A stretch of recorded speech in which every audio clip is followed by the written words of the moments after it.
सो movie start होती है और मूवी के स्टार्ट डैनियल, उसका बेटा एरिक और उसकी वाइफ सारा अभी अभी इस नए घर में शिफ्ट हुए होते हैं। एक्चुअली में डैनियल का बिजनेस यही होता है, वो पुराने घर खरीदता है, उनको रेनोवेट करता है और फिर उन्हें बेच देता है। सीन शिफ्ट होता है और हमें साइकियाट्रिस्ट डॉक्टर का रोल दिखाई जाती है, जो कि एरिक के साथ सेशन कंडक्ट कर रही होती है। एरिक इंसोमिया की प्रॉब्लम से गुजर रहा होता है। वो डॉक्टर को बताता है कि उसे कुछ आवाज़ें आती हैं और वो आवाज़ें उसे सोने नहीं देती। इसके अलावा वो वॉइसेस उसे फोर्सफुली कुछ ड्राइंग बनाने के लिए कहती हैं। डॉक्टर उससे पूछती है कि अभी वो आवाज़ें उससे क्या कह रही हैं। इस पर एरिक कहता है कि वो ये डॉक्टर को नहीं बता सकता। डॉक्टर डैनियल और सारा को बताती है कि ये सब नॉर्मल है। वो कहती है कि ये सब एरिक की इमेजिनेशन है, क्योंकि वो लोग घर बदलते रहते हैं, इसकी वजह से मे भी उसे प्रॉपर रेस्ट नहीं मिला और कुछ दिनों में ये सब सही हो जाएगा। इतना कह के वो वहाँ से चली जाती है। तभी हमें एरिक को दिखाया जाता है, जिसे वॉकी टॉकी में कुछ आवाज़ें सुनाई देती है। नेक्स्ट सीन में डॉक्टर को भी कार में अपने रेडियो में कुछ आवाज़ें सुनाई देती हैं।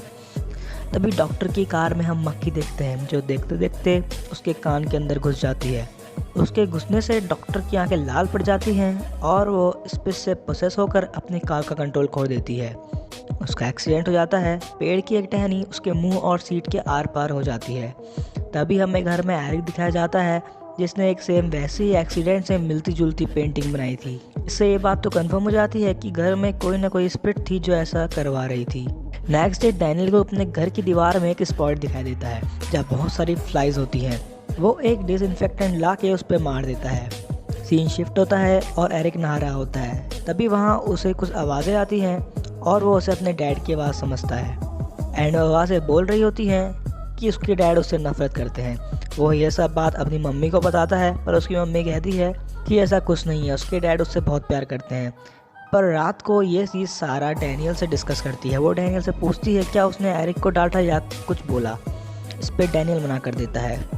उसको डैनियल स्विमिंग पूल के डोर की आवाज़ सुन के उठ जाता है और उसे बंद करने जाता है। जैसे ही वो अंदर आ रहा होता है, उसे वॉकी टॉकी में एरिक की आवाज़ आती है, जो कुछ बड़बड़ा रहा होता है। तभी हम डैनियल के पीछे एक एंटिटी को भी देख सकते हैं। वहीं एरिक अपने रूम में उठा होता है और उसे वहाँ उस स्पिरिट के पैर दिखते हैं। वो डर जाता है और बेडशीट को अपने आप को ढक लेता है। आवाज़ और भी तेज़ होती है और तभी वो स्पिरिट उसका मुंह पकड़ लेती है। इतने में डैनियल अंदर आ जाता है। क्योंकि एरिक डरा होता है, वो डैनियल को पीछे धक्का मार देता है और तभी डैनियल की हथेली कट जाती है। पर जैसे तैसे डैनियल और सारा एरिक को शांत कर देते हैं। तभी बाहर सारा एरिक के साथ कार में स्कूल से आती है और बताती है कि एरिक को रस्टिकेट कर दिया गया है, क्योंकि वो अपनी क्लास छोड़कर टॉयलेट में छिपा हुआ था और जब टीचर ने उसे निकाला तो उसने उसको दांत काट दिया। एंड ऑब्वियसली स्कूल में भी उसको शायद वो आवाज़ें परेशान कर रही होंगी, जिसके कारण वो टॉयलेट में छिपा होगा। सारा काफ़ी परेशान हो जाती है और डैनियल से डॉक्टर को कंसल्ट करने के लिए कहती है, जिस पर एरिक बोलता है कि वो डॉक्टर तो कब के मर गई। और थोड़ी देर बाद में डैनियल को डॉक्टर के मरने की खबर मिलती है। डैनियल और सारा शॉक रह जाते हैं कि ये बात एरिक को कैसे पता चली। इस पे डैनियल बोलता है शायद ये बात उसको स्कूल में किसी ने बताई हो। फिर रात में हमें एरिक वॉकी टॉकी में कुछ सुनते और ड्राइंग करते हुए दिखता है और फिर वो वहाँ से चला जाता है। दूसरे रूम में सोई हुई सारा को स्विमिंग पूल के डोर की आवाज़ आती है। वो डैनियल को उसे बंद करने के लिए उठाती है।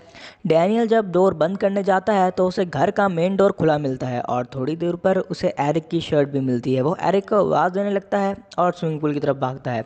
डैनियल की आवाज़ सुन के सारा भी उठ जाती है और उसके पीछे पीछे आती है। तभी डैनियल को एरिक की डेड बॉडी स्विमिंग पूल में मिल जाती है, जहाँ उसकी डूबने से मौत हो गई थी। सीन शिफ्ट होता है। डैनियल और सारा एरिक की फ्यूनरल अटेंड करके घर आते हैं। एरिक की डेथ के बाद दोनों काफ़ी स्ट्रेस में होते हैं और सारा थोड़े चेंज के लिए अपने पेरेंट्स के यहाँ जाने का प्लान बनाती है। डैनियल मना कर देता है और वो कहता है कि वो वहीं रहेगा, क्योंकि उसे वो घर रेनोवेट करके बेचना था। और वो सारा को जाने के लिए कहता है। जाते टाइम सारा पिलो में एक ब्लड स्टेन नोटिस करती है और वो सोचती है शायद डैनियल के हाथ की चोट की वजह से यहाँ ब्लड लग गया होगा और वहाँ से चली जाती है। रात में डैनियल एरिक और सारा की वीडियो देख रहा होता है और फिर सारा को एक इमोशनल वॉइस मैसेज भेजता है, जिसमें वो सॉरी कहता है। उसके बाद वो टीवी बंद करके जा ही रहा होता है, तभी टीवी अपने आप स्टार्ट हो जाता है एंड टीवी में एरिक और सारा की क्लिप पे होने लगती है।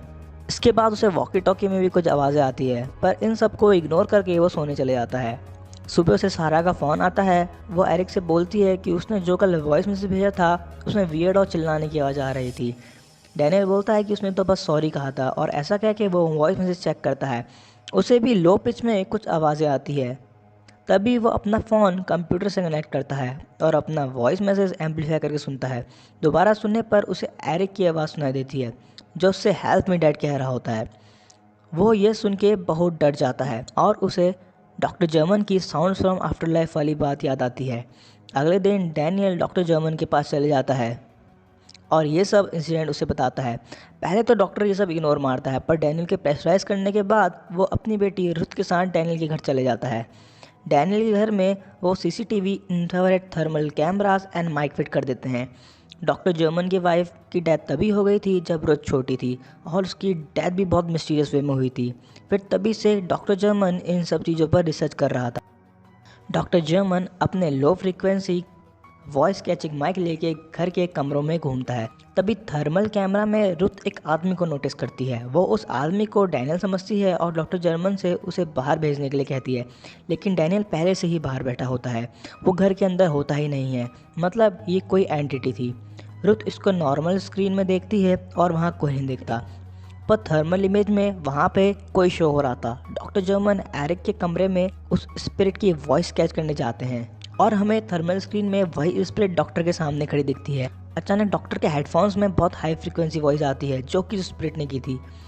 बाद में डॉक्टर कहता है कि यहाँ कोई ना कोई स्पिरिट है जो ये सब कर रही है और आगे की इंक्वायरी करने के लिए वो वहीं रुकते हैं। रात को सोते टाइम डॉक्टर को एक परछाई दिखती है। वो उसका पीछा करता है एंड वहाँ उसे उसकी वाइफ की स्पिरिट दिखाई देती है। वो डॉक्टर को वाइन सर्व करती है और कहती है कि अब डॉक्टर को उसके पास रहना चाहिए। ऐसा कहते हुए वो एक नाइफ लाती है और उसका हाथ काटने लगती है। तभी रुथ वहाँ आके डॉक्टर को जगाती है और हमें पता लगता है कि डॉक्टर खुद ही अपना हाथ काट रहा होता है। एक्चुअली में वो जो एंटिटी थी वो डॉक्टर के वाइफ बन के आई थी और उसे मारने के लिए उकसा रही थी।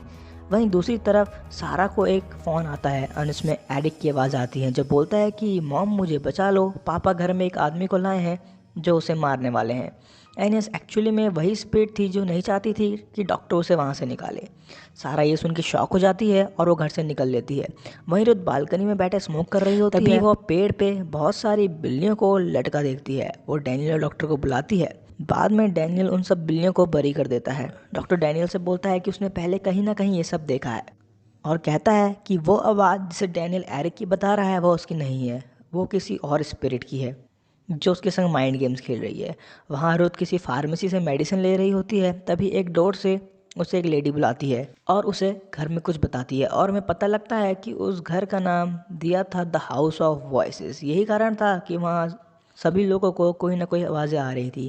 वहीं सारा अपनी घर की तरफ आती है और डैनियल को कॉल के बारे में बताती है। वो एरिक का रूम चेक करने जाती है।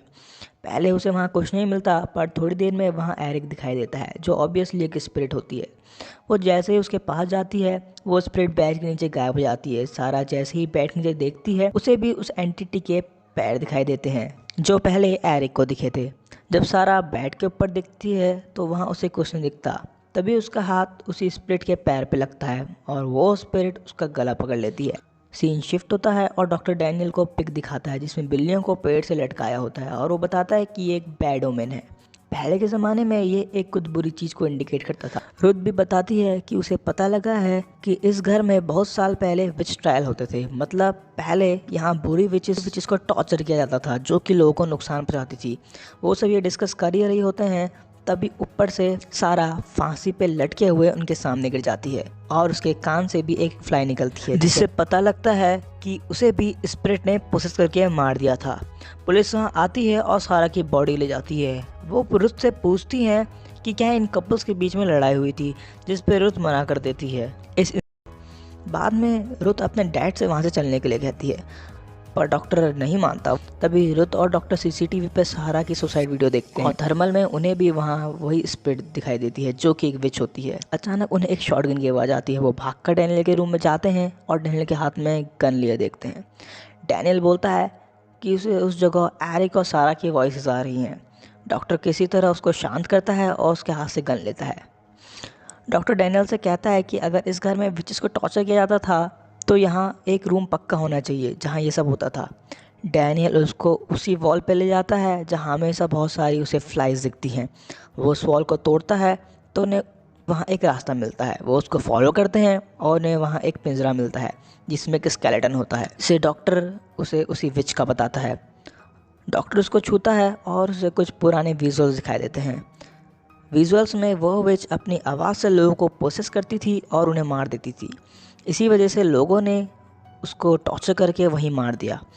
डॉक्टर कहता है कि अगर इस विच को जला दो तो ये शायद चले जाएगी, क्योंकि डॉक्टर ने इस टॉपिक पे बहुत सारी रिसर्च की होती है। वो सब डीजल और जलाने का सामान लेने के लिए वापस घर में जाते हैं। वहाँ उन्हें एक कैन मिलता है, पर डॉक्टर डैनियल से कहता है कि एक कैन विच को जलाने के लिए सफिशिएंट नहीं है।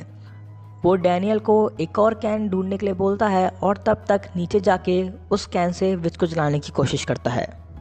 डॉक्टर नीचे बेसमेंट में चले जाता है और वहीं दूसरी तरफ रुथ को विच उसकी मॉम के रूप में दिखती है। पर रुथ को पता था कि ये विच उसको ट्रिक कर रही है और वो उसके झांसे में नहीं आती, पर विच उसे प्रोसेस कर लेती है। वहीं डैनियल को विच सारा और एरिक के रूप में दिखाई देती है, जो उसे अपने संग ले जाने के लिए कहते हैं। डैनियल इमोशनल के लग जाता है और हमें वो विच अपने असली रूप में दिखाई जाती है और वो डैनियल को भी प्रोसेस कर लेती है। वहीं नीचे डॉक्टर को कुछ विजुअल्स आते हैं। वो देखता है पुराने टाइम में विच के मुंह में एक डिवाइस डाल के लोगों ने उसका मुंह तोड़ दिया था और उसको आग लगा दी थी। वो विच डॉक्टर को डराती है। डॉक्टर विच के स्केलेटन पे डीजल डाल देता है, लेकिन जैसे ही वो उसको जलाने वाला होता है, पोसेस रुथ आके डॉक्टर के पेट में चाकू मार देती है। और वहीं दूसरी तरफ डैनियल पोसेस होके अपने ऊपर डीजल डाल के आग लगाने वाला होता है, पर डॉक्टर रुथ है। सीन शिफ्ट होता है और हमें डैनियल एरिक के रूप में दिखाया जाता है। वो वहाँ एरिक की बनाई हुई पेंटिंग देखता है, जिन्हें देख के वो शॉक हो जाता है, क्योंकि एरिक क्या आगे होने वाले इंसिडेंट की ड्राइंग पहले से ही बना ली थी, जो कि उसे वो विच ने बनवाई थी। जैसे साइकेट्रिस्ट का एक्सीडेंट, सरा का सुसाइड, बिल्लियों का पेड़ से लटकना और डॉक्टर का हाथ कटना आता है। और हमें फ्लैशबैक दिखाया जाता है उसी दिन का जिस दिन एरिक की मौत हुई थी। हमें दिखाया जाता है कि उस दिन डैनियल के कान में एक फ्लाई घुसी थी, जिसका मतलब वो पोसेस हुआ था। और हमें पता लगता है कि उसने ही एरिक को मारा था। मरते टाइम एरिक अपने डैड को हेल्प के लिए बोलता है, पर पोसेस होने के कारण वो उसकी बात नहीं सुनता। एरिक को मारने के बाद रुथ और डॉक्टर बात कर रहे होते हैं। डॉक्टर कहता है कि उसके पास एक नया केस आया है जिसमें एक लड़की पोसेस हो गई है। मतलब कि इस मूवी का सेकंड पार्ट बनने वाला है। चैनल पर नए हैं तो सब्सक्राइब कर लीजिए, वीडियो को लाइक भी जरूर कर देना।